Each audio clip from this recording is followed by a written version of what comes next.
Hello everyone, जय माता दी सभी को। कैसे हैं आप लोग? माता रानी की कृपा से स्वस्थ होंगे, यही उम्मीद है। माता रानी आप लोगों पे हमेशा कृपा दृष्टि बनाए रखे। आइए जानते हैं अमावस्या के दिन पितृदोष को कैसे समाप्त करते हैं, उनकी शांति के लिए क्या क्या हमें उपाय करने चाहिए, हमें कैसे पता लगाना चाहिए कि हमारे घर में पितृदोष है या नहीं है, और अगर नहीं है भी तो हमें आशीर्वाद के लिए हमें क्या क्या करना चाहिए, जिससे मतलब पितरों का आशीर्वाद हमारे ऊपर बना रहे। क्योंकि पितृ जो हमको आशीर्वाद देते हैं वो भगवान तक पहुंचता है हमारा आशीर्वाद, और भगवान हमारी सारी मनोकामना पूर्ण करते हैं। आइए जानते हैं, अगर जिसके घर में लड़ाई बार बार बहुत ज्यादा लड़ाई, एक एक छोटी छोटी चीज के ऊपर लड़ाई झगड़ा हो रहा है, तो समझ जाना चाहिए हमारे घर में पितृदोष है। अगर किसी व्यक्ति की बार बार नींद टूट रही है, 1-1.5 घंटे के बाद नींद टूट रही है, तो उसको समझ जाना चाहिए हमारे घर में पितृदोष है। अगर 1-1.5 घंटे के बाद नींद टूट रही है उस व्यक्ति की, तो उसको ये छोटा सा उपाय उसको करके देख लेना चाहिए।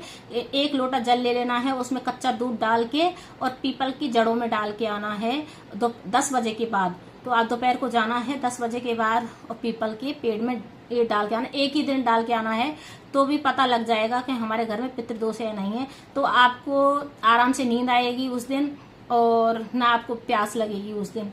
तो ये उपाय ऐसे करके देख सकते हैं। अब आता है कि हमें और जैसे और क्या उपाय करना है, तो हमें जब अमावस्या के दिन तालाब, नदी या बावड़ी कहीं भी जाके जलाशय जो होते हैं वहां पे हमें एक दीपक जला के आना है। दक्षिण दिशा की तरफ फेस करके, मुख करके, दीपक का भी मुख करके हमें वहां पे जला के आना है, और पितरों से आशीर्वाद लेके आना है। क्योंकि जो प्रदोष काल में पितृ जो हमारे अपने लोक को जाते हैं, तो वहां पे जल आचमन करने आते हैं, तो वो हमको आशीर्वाद दे के जाते हैं, फलों फूलों ऐसे आशीर्वाद दे के जाते हैं। अब आता है, अगर किसी के पास जलाशय बावड़ी नहीं है या नहीं जा सकते हैं, तो ये उपाय हम पीपल या बट वृक्ष या हम बेलपत्र के नीचे भी हम कर सकते हैं। एक दीपक का उपाय तो इसमें आराम से कर सकते हैं। क्योंकि जो पीपल होता है वो 52,000 ब्राह्मणों से बना हुआ है, और इसका एक साथ हमको फल मिलता है अगर हम पीपल के नीचे हम दीपक जलाते हैं। और जो बट वृक्ष है जो ब्रह्मा जी के मस्तिष्क से बना हुआ है, तो अगर हम वहां पे भी दीपक जलाते हैं तो वहां पे भी बहुत अच्छा आशीर्वाद मिलता है।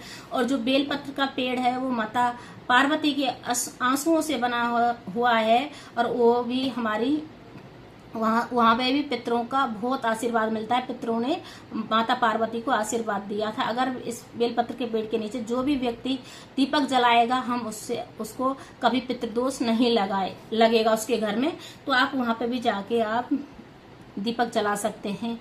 अब आता है कि और ऐसा क्या करना चाहिए जो हमारे घर का, पूरे घर का पितृदोष समाप्त हो जाए।